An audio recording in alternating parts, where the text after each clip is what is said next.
There are so many misconceptions around intuitive eating. It's a very well proven framework for helping heal what I would term problematic relationships with food.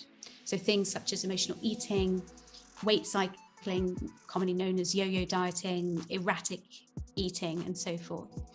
And what it aims to do is to integrate intuition, instinct, emotional awareness, our rational thought, along with nutritional understanding. And that means we seek to improve health and well-being in every aspect, because our emotional well-being is as important as our physiological well-being. We make that the goal rather than chasing an arbitrary number on the scales. It is an amazing framework. Mm-hmm. It isn't, I'll eat what I want when I want. Hello, I'm the self-development coach, Johnny Lawrence, and welcome to the Self-Development Podcast. I'm excited today because I get to speak to my good friend Rose. You might see me putting her stories up now and again because she has the best way ever of getting really quite complicated sort of things across, don't you, Rose?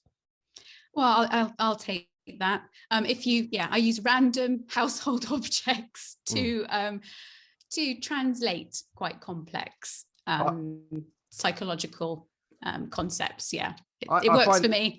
I find it quite great because there's quite often moments within your videos where you're clearly talking to yourself. And I just love it. Watch Rose and Rose having a chat. It's great.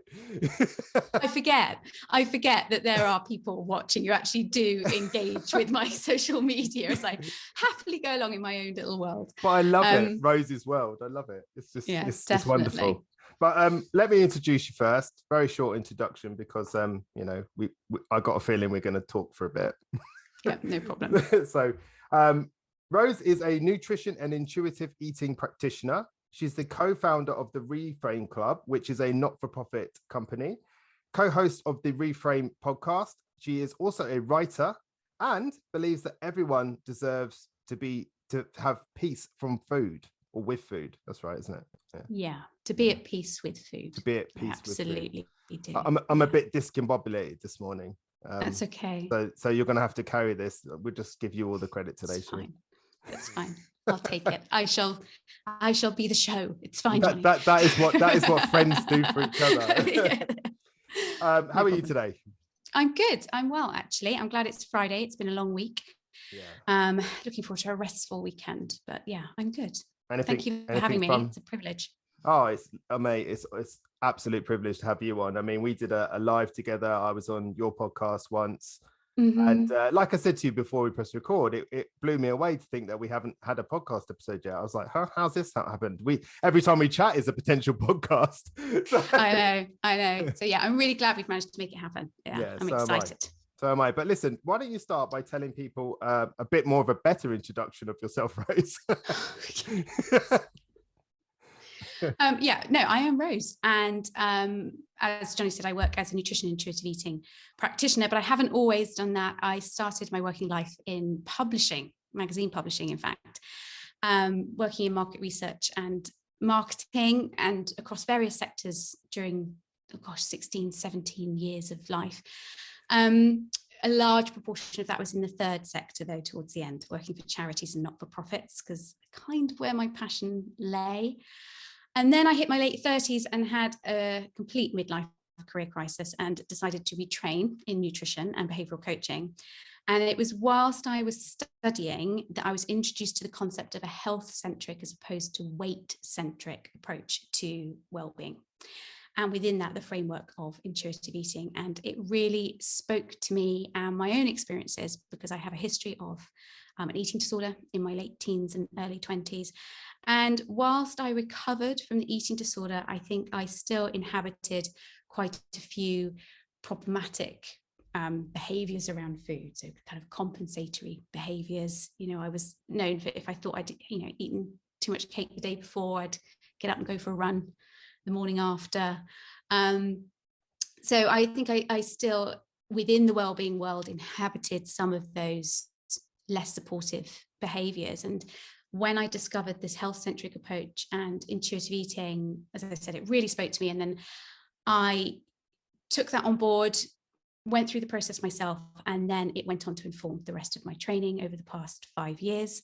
And I now run a private practice based in Bath, and I work with those who are struggling with erratic eating, emotional eating, weight cycling. I have a very special interest in selective eating in children, which is also known as fussy eating. And that's because I have 3 children of my own. And as a mum, I've experienced it, but I also have 2 children on the spectrum. And selective eating and sensory needs are often very tied up together. And I provide parent mentoring support sessions for parents of those who are diagnosed with an active eating disorder. Although I don't currently work one-to-one myself with those who have an active eating disorder, I like to support the carers of those that do.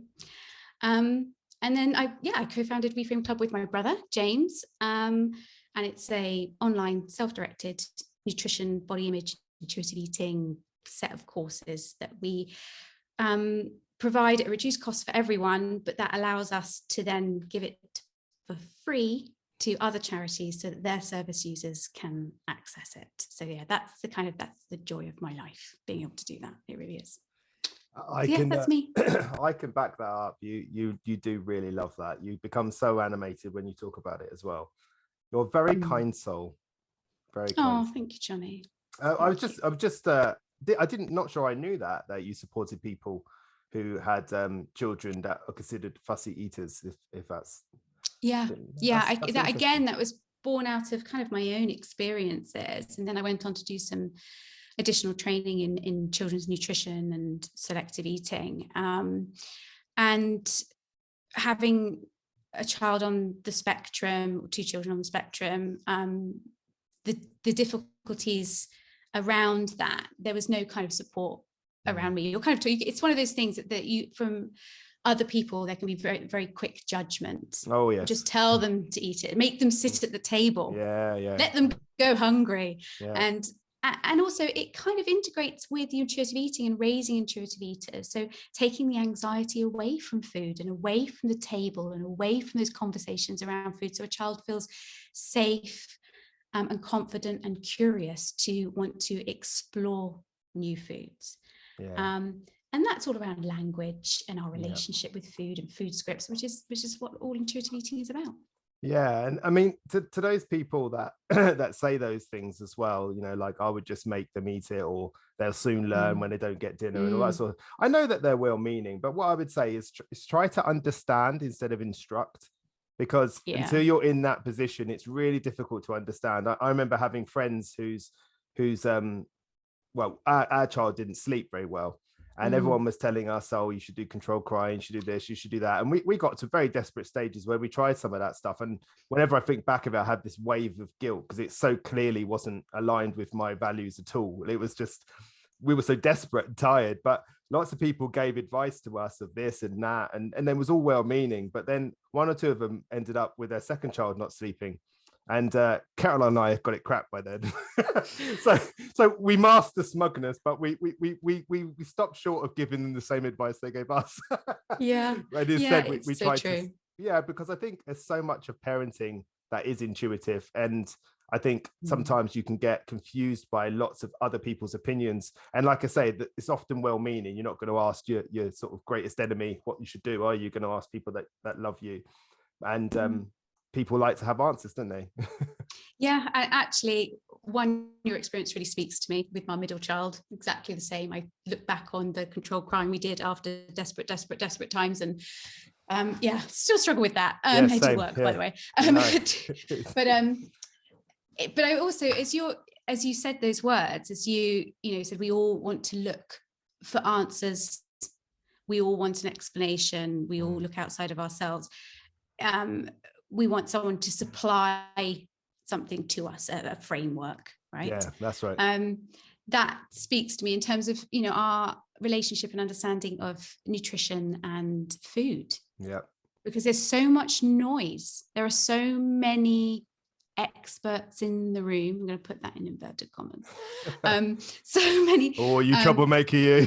I know, but so many experts in the room who, they say it with enough authority that you think, well, I must be wrong. They've told me that if I eat this amount of calories, that should be enough. I shouldn't feel hungry. Yeah. Yes. Yes. And you're so right. It's that should, isn't it? Soon as you use My the child word should sleep. yeah. Should. As soon as Yeah. you're using that word should, you're running somebody else's objectives. You're not running your own. Absolutely. And it's Absolutely. so that is such an important understanding, because then there's further learning after that point. But realizing that in that moment, when you're saying that word should, just ask yourself kindly, where does that should come from? Where is it from? Like, is it from a good source, bad source, whatever? You know, it's important to know that. But that's a good place to start. Can you give us a clear definition of what intuitive eating is and what it is not? Because I think, you know, you do see a lot of memes and whatnot of what intuitive eating is. And if I could eat intuitively, I'd do all this, all very unhelpful. Yes. But I think someone like yourself is going to have a really good shot at sort of giving it a really good, clear explanation. Yeah. There are so many misconceptions around intuitive eating, and those misconceptions, it's like Chinese whispers, especially within the fitness world. I'll say that it gets miscommunicated and misrepresented. And it's commonly positioned as not being health promoting. And the complete opposite is true. So I'm going to give this I'm going to be very clear in my description of intuitive eating, I hope, so we can clear this up. So it is a self-care framework that was developed by 2 registered dietitians. Okay, so it's not something that's just grabbed from the air. It is evidence-based. And it was developed back in 1995. So it has some very weighty history and studies behind it. And the 2 registered dietitians are Evelyn Triboli and Elise Resch. And you can read their books, you can follow them on social media, you can discover their website to dig down even further. But it's a very well proven framework for helping heal what I would term problematic relationships with food. So things such as emotional eating, weight cycling, commonly known as yo-yo dieting, erratic eating, and so forth. And what it aims to do is to integrate intuition, instinct, emotional awareness of ourselves, our rational thought, along with nutritional understanding. And it's described as being weight inclusive. And that means that we make improving health and well-being the goal, rather than chasing some arbitrary number on the scale. Say that again. That's important. Yes. So it's described as being weight inclusive. And that means we seek to improve health and well-being in every aspect, because our emotional well-being is as important as our physiological well-being. We make that the goal rather than chasing an arbitrary number on the scales. And it is evidence-based. It has a validated assessment scale, and it has over 100 studies to date, some of which clearly demonstrate its positive impact on the biomarkers of health, such as reduced cholesterol, reduced blood pressure, improved dietary quality, and improvement in general eating patterns. It is an amazing framework. It isn't, I'll eat what I want when I want. Yeah, and that was going to be my next question, because I think that is the misconception, you know, like, you know, having been in the fitness industry before, I have come up against diet questions my whole life, my whole career in it. And in the first 5 years, I did my best to answer them, thinking that it was my responsibility to provide dietary advice. I later found out it wasn't my responsibility to do that. What it was to give guidance, to point people in the right direction, to try my best to understand them and their situation specifically. And a lot of the time when intuitive eating came in, people would say, oh, well, intuitively, I'd just eat what I liked, and I would do this and I would do that. And I know that that isn't what intuitive eating is, but I struggled to explain what it was instead of what it wasn't. So I wonder if you could just help with that little sort of, I don't know if it's a myth buster or what really, but. Well, I think it's the clearest way of doing it is to describe the 10 principles that it's based upon, right? So the 10 principles are, firstly, rejecting the diet mentality. And by that, we mean the instinct to restrict unnecessarily, to undereat, to conform to a very prescribed way of eating that isn't sustainable for any length of time. But it's been very normalized. Diet culture is so normalized in the same way, you know, drinking is in society. It's so normalized. Yeah. So it's rejecting that, because that pattern of restriction feeds into an unsustainable relationship with food. We fall off the diet. We feel guilty and shameful about that. We fall off because we can't sustain eating such a low amount of food. We backlash eat because our blood glucose control is all over the place. We somehow take responsibility for that somehow we failed the diet rather than the diet failing us. And therefore we seek the next solution. And I'll be really honest, if the diet industry worked, they'd be all out of business. So obviously true. You know, there is a particular diet club who, if you maintain your weight loss for, I think it's 12 months, you gain lifetime membership. Okay, if that business model were true, if it really worked, they'd have no members. Because, well, they would never pay. They'd be free. It'd be free forever for everybody within a year. Yeah. So it's rejecting the diet mentality. The second principle is learning to honor our hunger, because we disrupt with our very natural biological cues. So hunger for me is like needing a wee, right? Why would you ignore it? It is a biological cue in your body that you require more energy. Oh, yeah. But because of diet industry, we're like, no, go chew some gum. Go have a glass of water. You can overcome this. In the same way, if you need a wee, just don't go for a wee. Hold on, do a dance, cross your legs. What's going to happen? You're going to end up peeing yourself. You're you wet so your right. knickers. The same thing happens. We trigger primal hunger. We can't swim a length of the pool and not come up the other end gasping for air. It's the same principle. So it's learning to tune back in, because when we disrupt that over time, we also, we impact how our body releases the chemicals that control our hunger and fullness. So they're ghrelin and leptin, and they become really disrupted. And we ignore the cues. Our body just goes, I'm not sending it out anymore. Quite often I speak to people who are very restrictive eaters, and they say, I don't know when I'm hungry. I don't feel hungry until it gets to 6 o'clock and I come home from work and then I feel out of control. That's understandable. You're no longer in control. Your body is desperate to get your blood sugar up to a safe level, and you will no longer be involved in that process. Wow. Consciously. Wow. The third principle is to make peace with food. And that is around bringing some neutrality to the language we use around food, and not applying a moral framework, not putting food into the should not eat, making rules around food. This is bad, because several things happen. One, we begin to have thoughts around those foods that trigger negative emotions. So I feel guilty that I ate that thing. And then we either feed into the further restriction cycle, or I feel guilty, I've blown it, I might as well eat the lot. Or we're not habituated around the food. So the number of times I work with clients who'll say things to me like, I can't have Nutella in the house because I can't control myself around it. But when they do have access to it, they'll eat the entire jar. So it's about habituating ourselves around food and bringing a neutral language to it, so it no longer becomes the forbidden fruit or the thing that we associate with feeling bad about ourselves, and realizing that all foods fit.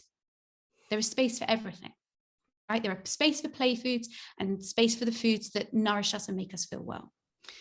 The fourth principle is to challenge the food police. Now, the food police really is, it's kind of like the diet industry taking the form of your inner critic, and it is. I feel like this is a Rose made up concept. I like this. Oh, no. These are the concepts of the 2 registered dietitians. These are the principles, the food police, and the food police are the ones you hear. They're walking around with a megaphone, slapping tickets on everything.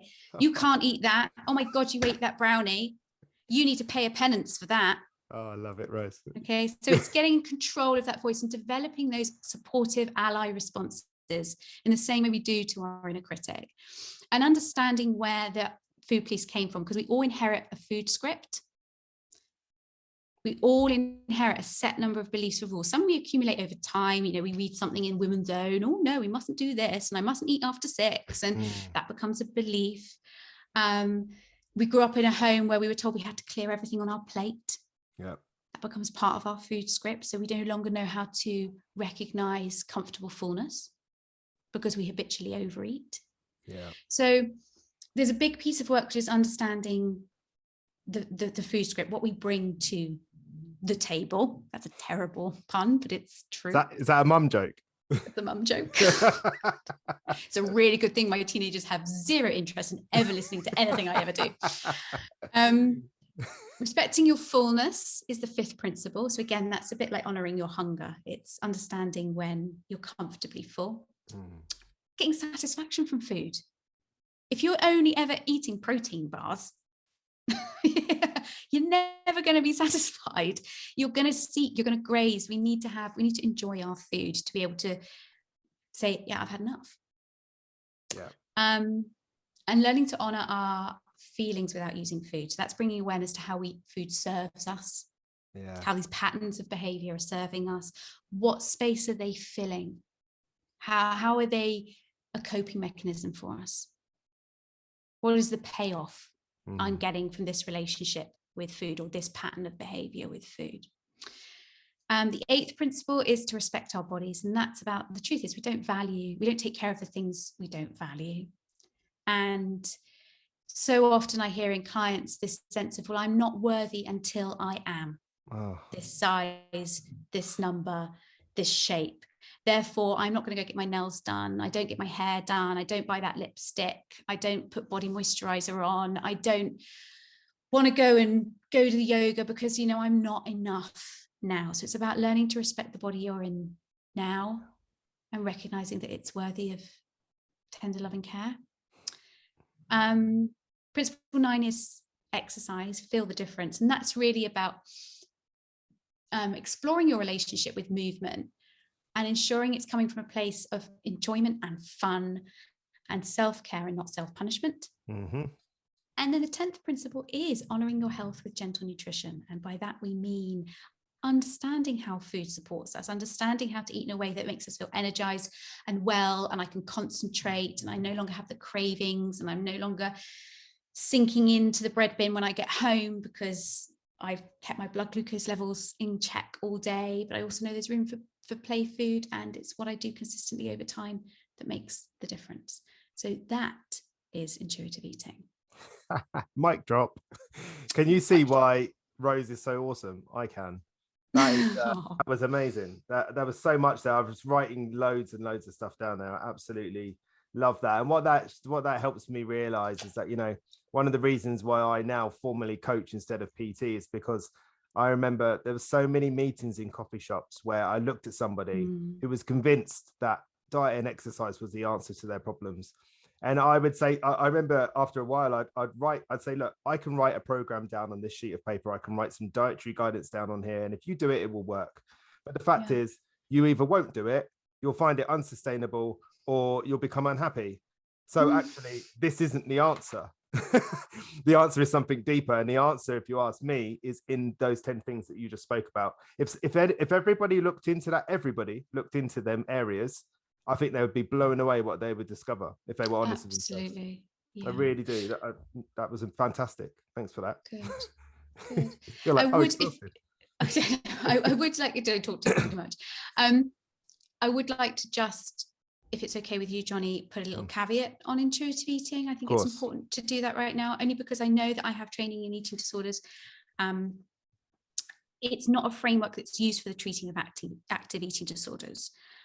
Because active eating disorders require a very different, very specific form of intervention, where weight restoration or the elimination of purging behaviors, for example, is crucial to an individual being able to engage in the therapeutic process. And that's because low weight and malnutrition have a very direct impact on our neurological system. And where there's a particular low weight, refeeding needs to be done by a registered dietitian. So and under the supervision of a doctor. I'm putting that in as a disclaimer because there are people who go beyond their scope of practice out in the wide world. And I just want to make sure that everybody who's listening here knows what they should be looking for and what they should be asking for, depending on their needs. Yeah, and that was very important to you to say it was. that. I needed to get that in. Yeah, and we spoke about it before, and we a lot of the time with these podcasts, I put questions over to people because I don't want to put them on the spot or anything like that. Unfortunately, as professionals, we don't walk around with that knowledge always in our head. Well, some people do. I'm not one of those. But you know, we spoke about it and we spoke about how it could be misconstrued and everything, but we decided that that was exactly why we'd have the conversation, to help sort of clarify things in a better way, and to sort of myth bust and sort of put things in the right categories. So yeah, we're trying. Yes, absolutely. No, thank you for giving me the airspace to do that, Johnny. Thank you. anytime. Tell us a bit more about why people do develop eating disorders, though, because I mean that is, like you say, something separate, but also really quite, you know, I know it's quite close to your heart anyway.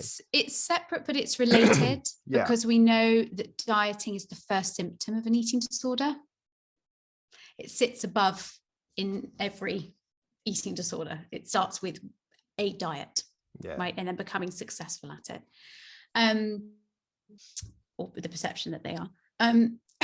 So it is related because, and I think it's important to mention that there are so many people who sit in that grey area of problematic eating that wouldn't qualify clinically to be considered having an eating disorder, but nonetheless their relationship with food has a very direct impact on their emotional well-being. Sorry, is eating disorders or disordered eating, is that on a sliding scale, or is there like, how is that defined? Eating disorders is defined by a medical diagnosis, which is based on like criteria of the patterns of eating, weight, blood work, you know, various specific diagnostic criteria. But even then, if someone gets an eating disorder diagnosis, the tolerance for inpatient treatment is really, really high. So there are a lot of, especially young people in the community, who are left kind of a bit to their own devices. They may get a set number of therapy sessions within the NHS. They might get a phone call once a week from an eating disorders nurse, and that's it. And in steps the influencer. And scary, TikTok, which is TikTok is a very dangerous platform for eating disorders, I'm afraid. But also, that's why I'm kind of segueing off we'll come back to your question in a moment, Johnny. we knew this would happen. but I guess that's why I do the parent mentoring sessions, because so many young people are left, you know, the family are doing the work of implementing recovery, and caring for someone with an eating disorder is a huge physical and emotional toll, because whilst you're dealing with the eating disorder, your child isn't always in the room with you. You are talking to the eating disorder voice. I call it ED. You're talking to ED, not your child. It's ED that's slamming the doors. It's ED that's calling you the names. It's ED that's fighting you at the table. And you can lose sight of your child for a while. And that's a really huge thing. And to keep turning up day in, day out to do that work with your child is, well, it's love that drives it. But your well-being as a carer, as a parent, is integral to supporting your loved one with the eating disorder and the work that happens outside the therapy room, because we can't hold others until we can hold ourselves. You know, we need to be able to regulate in the moment. Fear is, as a parent, watching your child go through an eating disorder, and I can only talk from the point of view of being a mum to a child with autism who went through a stage of imploding, and she would go into very shutdowns for hours and hours and hours, and feeling very helpless and feeling very frightened. And fear makes it harder to regulate ourselves. It makes it harder to sleep. It makes it harder to eat. It makes, so I like to be able to support parents to keep hold of themselves during those difficult times so that they can keep showing up and doing the work. Very powerful words. Got goosebumps the whole way through that. Okay. Yeah, that's but circling back to your question about you have to ask the question again, Johnny. What are we circling back to? Can you tell me a bit more about why people develop eating disorders? Yeah, I can. There's no kind of, this is my learning from my training. So I have a diploma in eating disorders. I've done a huge amount of training with the National Centre for Eating Disorders. It was weighty. So my understanding is that there's no, and this is really powerful for me to learn as someone who's had an eating disorder, doing, you know, to come back and go, oh, okay, I now understand why and how. So rather than there being a particular kind of tick list or a known cause, it's a perfect storm, really. So we talk about the 3 P's. There's the predisposing factors, the precipitating factors. So that's the thing that fires the gun. And the perpetuating factors, they're the things that kind of allow the eating disorder to become embedded. Right. So predisposing factors can be anything from our kind of, there's some suggestion there's a genetic propensity, because we know that we can have a genetic propensity to being a highly sensitive person, or intrinsically fearful. Our environment, our family dynamics, our personality type. So I definitely tick the box for perfectionism, people pleasing. People with anorexia are often described as being very kind. Development. So if we go through puberty early, that can be a predisposing factor. Sexual identity issues can be a factor, and traumatic events can all kind of lay the foundations. And then the precipitants, so the things that fire the gun, can be things like teasing, bullying, very commonly going through the normal stage of putting weight on in puberty.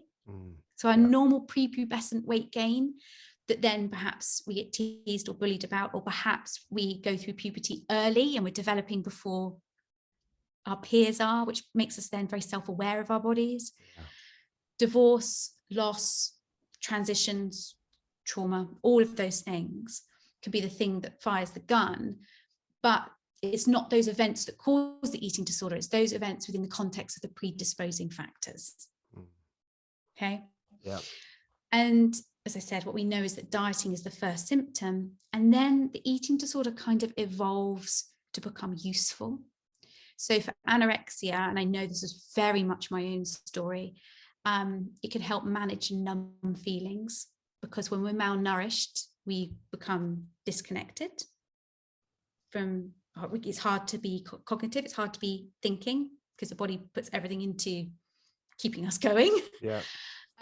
So it serves in that respect. It can keep our carers close. It can be a way, and this again was very much for me. I grew up in a family where trying to communicate, weren't really allowed to talk about negative feelings. We weren't allowed to talk about what happened behind closed doors. And I know we share a quite similar background story in that respect. It can be a way of communicating pain. So for me, it was a way of communicating, I'm suffering, my internal suffering, when I wasn't in an environment where it allowed me to verbalize that. Yeah. And for others, it can be things like avoiding having to grow up or take responsibility. And equally for me, in my own experiences, I had a huge amount of pressure on me to achieve. I was the eldest.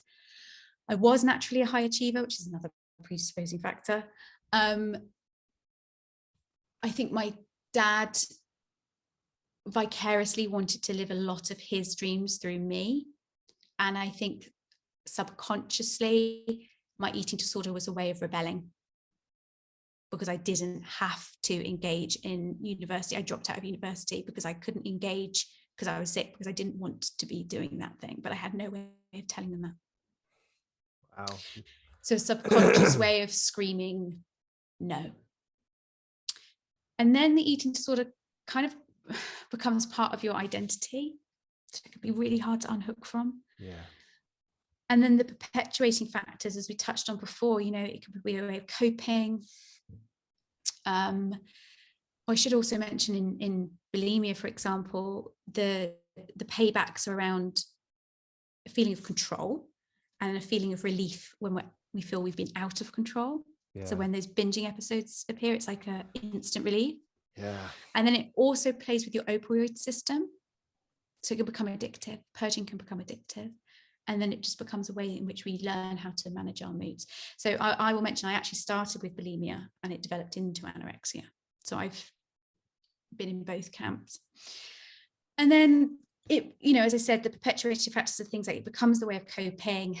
there's habitualness, stuckness around it. It impairs our neurological and physical functioning. So it's really hard to get out of, to think rationally, to not have a very rigid way of thinking.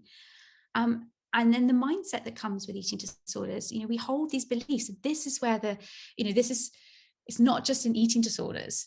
The mindset is around the beliefs we hold around food, our body image, and ourselves. Yeah. Absolutely. And that all keeps us stuck. So yeah, it's a complex storm. It all comes together.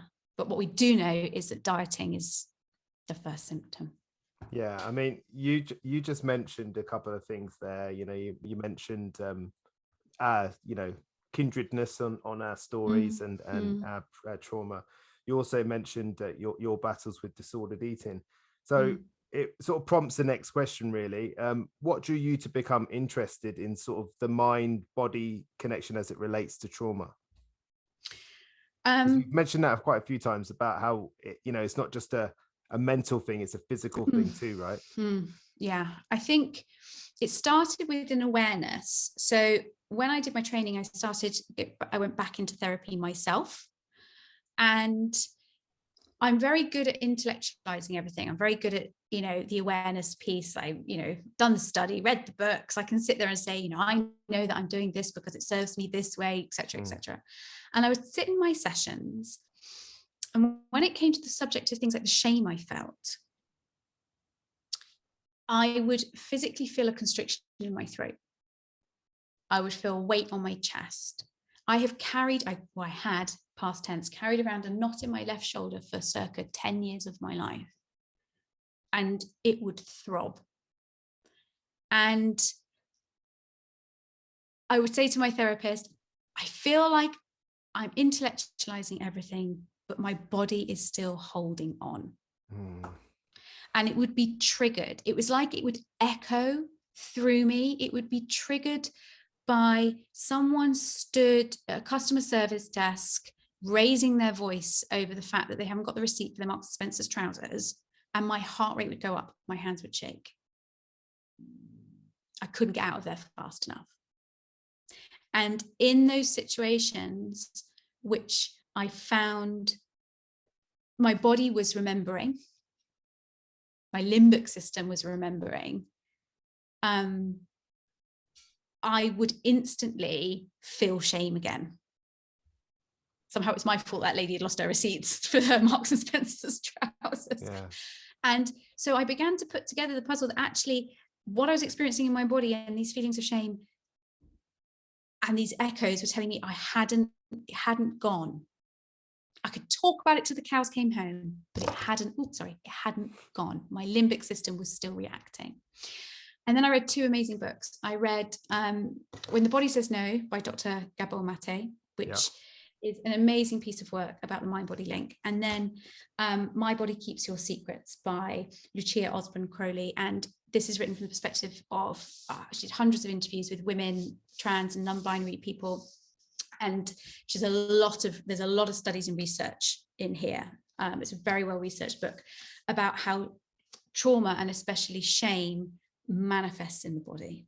And suddenly I felt so seen. I went, oh my God, that's me. That's what happened to me. So we should, I grew up in a household where there was domestic violence.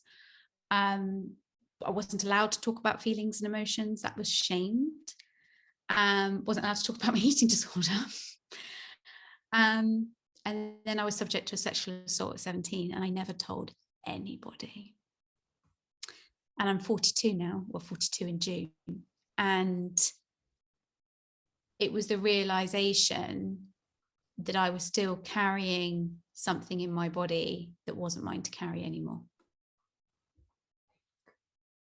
Thank you for telling us that. No, you're very welcome.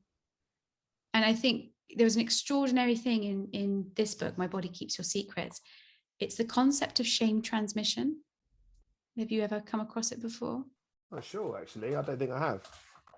So the concept of shame transmission is when we experience abuse or assault, the shame that the individual, the perpetrator, should feel is transmitted to the victim. The victim takes it as their own and then carries it. And that realization that I was carrying shame, and shame is something that has colored so much of my self-belief and my sense of self. The realization that the shame didn't belong to me anymore and I could hand it back was incredibly liberating. And that, along with the awareness that my body was still reacting to any environment that reminded me of past events, traumatic events, but was still feeding that sense of shame, led me to my interest in bodywork and the physical release of trauma through bodywork, not just talking therapy. That was an answer that gave me full body goosebumps again. Wow. I don't know if it's that or the windows open on the windows door, open. That's what it is. No, just got a draft, Johnny. Yeah. Seriously though, thank you for your honesty. And you don't need to talk about these things, but you do, and I know why you do. You do because you want people to know that you understand and that where you're coming from is a real place, and I absolutely get that. And I mean, I had a moment with my father where I went back and I tried to articulate some of the ways I felt and how he made me feel as a child. And I remember having this moment where I was talking and it was like he was in a room with a different person. He wasn't listening to me. He wasn't interested. And that's when I realized in that moment that there was an issue between him and I, but it wasn't my issue, it was his. Yeah. And I handed it back. And that's the feeling I got there when you were speaking, just, that transfer of shame. I've never heard that before. That's impacted me quite a lot, actually. Yeah, it's an amazing book.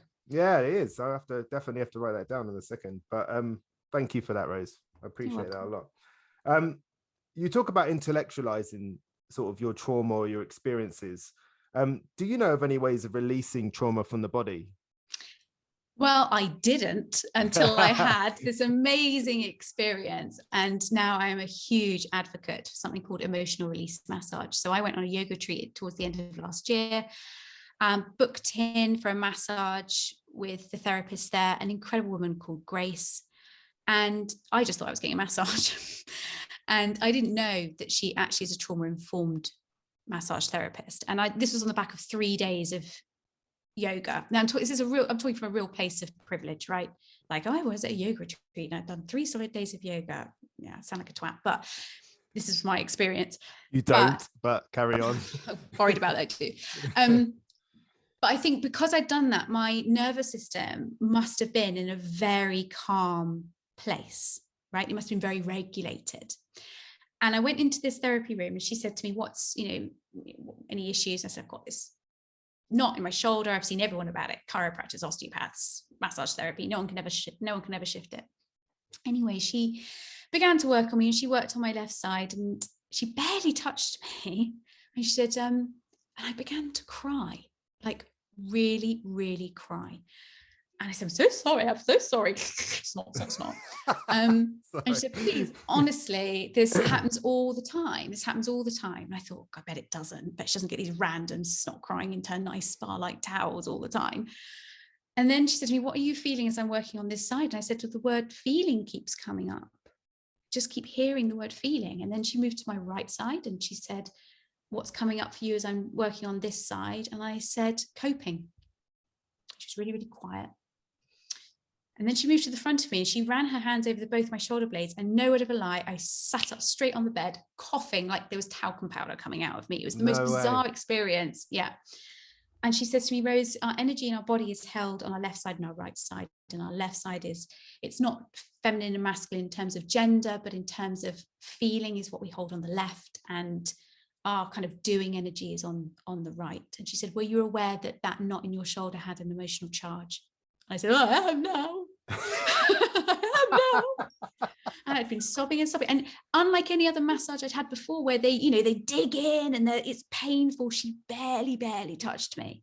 It was I cannot even begin to put into words the experience. And she said to me, Rose, and that's when she told me, I am an emotional release massage therapist. I do trauma-informed work. And I think my body was in a place where my nervous system was able to let it go. Yeah. And I went back and saw her. And by the way, the not went. It completely went. And then I went back and saw her one other time. And again, equally an amazing experience. But I can say, hand on heart, after 10 years of that not sitting with me, I haven't got it anymore. That's amazing. And the other thing that's come out of it is that my nervous system feels more regulated. So I've got teenagers, so they can become complete little shouty, door slamming people, sprites. And in the past, I would have found that very triggering. I find anger a very triggering emotion, and I would actually remove myself. And I noted, and I spoke to my husband about this and my therapist, my body doesn't react in the same way anymore. I can hold myself. Yeah, it was incredible. So yes, that is what I found. Wow. So you're a full believer now. I am. And I thought that was all a bit woo, but it wasn't. Well, it's true. If anyone else had told me that, because I mean, I've heard aspects of that story before via a very excitable WhatsApp stream from you. It was incredible. Yeah, you was blown away by it. And I am. Yeah, it sounds amazing. But when we think about it, why wouldn't it be the case? Yeah. Because some of our limbic system is, we hold, if we are witness to traumatic events before the part of our brain that can bed down memories is developed, we will still react to those triggers even though we have no memory of them. Yeah. It makes absolute physiological sense. Well, even the word feeling, if you think about it, when people say feelings, it's like it's there. I feel feeling it. I feel angry. Your face is hot. Your chest is burning. Yeah, there's always physical response. That's why we use that word feeling, don't we? Because there are physical responses to an emotion. Wow, you're leaving me reeling here, Rose, man. Come on. Okay. Give me something, we can all relate to somebody in our lives, or even ourselves, or someone who's had a difficult relationship with food, or we've had a difficult relationship with food ourselves. What guidance can you offer that person? Because, I always like in these conversations for people to get the knowledge, to get the understanding, to hear the stories. But it's always nice for people to come away with something to think about or something to do. Yeah.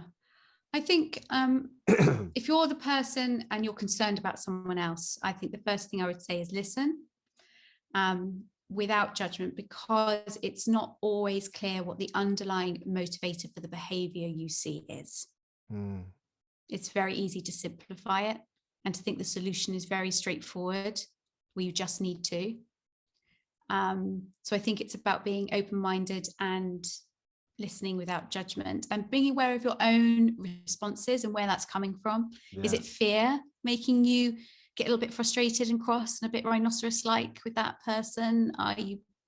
Is it fear that's making you put your head in the sand and you don't want to recognize it or talk about it? So bringing a little bit of awareness to your own responses around what you're witnessing.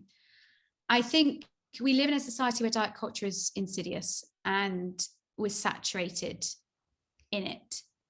So I think if you are the person who is experiencing a problematic relationship with food, be self-compassionate. You're living in this society that tells us all the time that there's only one way to look and one way to be. And you have found a way to cope with something in your life the only way you knew how at that moment. So reach out, talk to someone you trust, talk to a GP. And I think with all problematic relationships, the first step is acknowledging that it's that. Yeah, absolutely. I mean, something you said there made me remember something I realized recently, was that sometimes you can become uncomfortable with other people's unhappiness. Like it can make you uncomfortable, and actually it can lead to you getting annoyed with them, because you're like, stop it. You should be happy. I want you to be happy. Your unhappiness is making me unhappy. Stop it. And it's not your fault, but it's something to recognize, isn't it? Because I've certainly experienced that during lockdown with my wife. me and her were bickering, and I later realized it was because I didn't like the fact that she was unhappy. She's always happy usually. And I was like, it sounds like a you problem, Johnny, not a wife problem. So yeah. You that's don't great, always have to fix it. No, I suppose that's the message, isn't it? It's about with those people that are having these challenges. It's just like we said at the beginning, it's about trying to understand, be empathetic, and sit with them in that space and let them rant and let them say things that might not make sense or might not be true, but just let them get it out. Absolutely. So important and really good advice. What do you how does somebody permanently move away from yo-yo dieting or over restriction followed by overconsumption or labeling foods good and bad? This is something that I've seen, honestly, like over to you. It's a journey. It's a journey. There is no overnight fix. There's no wonder meal plan. There's no magic bullet. But it's a journey of two paths, in my opinion. And the first is the physiological rehabilitation, I'm going to use that word, the nourishing of our body, getting it stood on stable ground. Because when we're eating erratically, our blood glucose is all over the place. And that feeds cortisol, which then makes us feel anxious, which then interferes with our eating patterns, because when we're anxious, we're not hungry. And, it's by addressing that, you address a lot of things. So it's quite often people will come to me and go, well, I'm an emotional eater. And actually, when we've got them stood on steady physiological ground, that's not so much the case. They're responding to, being in dietary chaos. And the path of exploring why. We've got to understand our inherited food script and bringing awareness to how these behaviors have been serving us, and then developing the tools and skills to overcome those unhelpful behavior patterns. I think in the world of well-being, it's we constantly just tell people, all you need to do is get up at 5, journal, do some yogaing. What's that? I've invented that. Read this self-help book. What I mean? But we have to give people the rucksack. You can't send someone up a mountain without a survival pack, right? And I guess that's the work that you and I do. We go, right, here are the tools. This is what you need. So when that path deviates, when you lose your way, when there's a canyon you weren't expecting, what to do. So I think it's a journey of two paths, and understanding where those distorted beliefs you have around food have come from. Are they based in fact or fiction? As always, I absolutely love that explanation. What I took from that there was it's like trying to stop yourself from identifying with a certain way of being, like I'm an emotional eater, or I'm this, or I am that. And it's recognizing that it's a response. It's a response to something. What am I responding to? Because calling yourself an emotional eater seemingly has no resolution. It almost forces you into an accepting place. Whereas responding, if it's a response, then first of all, there's a few questions. What am I responding to? Second of all is, how can I respond differently, I suppose? Absolutely. That's exactly it. Yeah, that makes so much sense. Wow, look at you. It's like, I feel like I'm talking with Yoda. God, my kids would not agree. It's all right. I'm not going to talk to them, so we could just pretend. Pretend. Very important. Very important. Last question. Is there anything that you'd like to pass along that would help other people with their self-development? Something that's helped you a lot in the past? Well, there is, and it's interesting because you just alluded to it. So I wrote down my answer to this, no. I just think it, shows that we're on the same wavelength. I wrote down the words, I think we look outward all the time. We look outward for validation, answers, explanations, and labels. And from my point of view, when I've been able to do the most healing work was when I quietened down all the noise and just allowed myself to sit with me, all of me, the best parts, the shadow parts. Just being with Rose, in the same way I would someone I love very much. That's lovely. That really is. That's really lovely. Thank you so much for today. You're so welcome. It's been a joy. It's been a privilege. It really has. Like, from myself to you, I'm super grateful. I'm sure everyone else will be too. What's next for you, and where can people find you? Well, professionally, continuing the work I'm doing, but I would love to be in a position where I can take Reframe into the community and into schools and colleges, because I'd love to get to our young people before diet culture does. So that's kind of my wish list goal. You can find me at www.liveawelllife.co.uk and all across social media at the same handle. Tell people what Reframe is. What is it? So Reframe Club is a online self-directed set of coaching courses based around nutrition, intuitive eating, body image, and behavioral coaching, food psychology.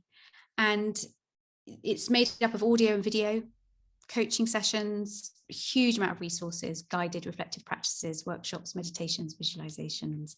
We have a library of I'm trying to think of the word. We have a library of, I'm going to use the word exercise. It is exercise videos, but they are, what's the word I'm looking for from PT world? Adaptive. There you go. Adaptive, led by our wonderful instructor, Becky, very warm, very approachable, very real. So that you can have a go at all kinds of movement in your own home.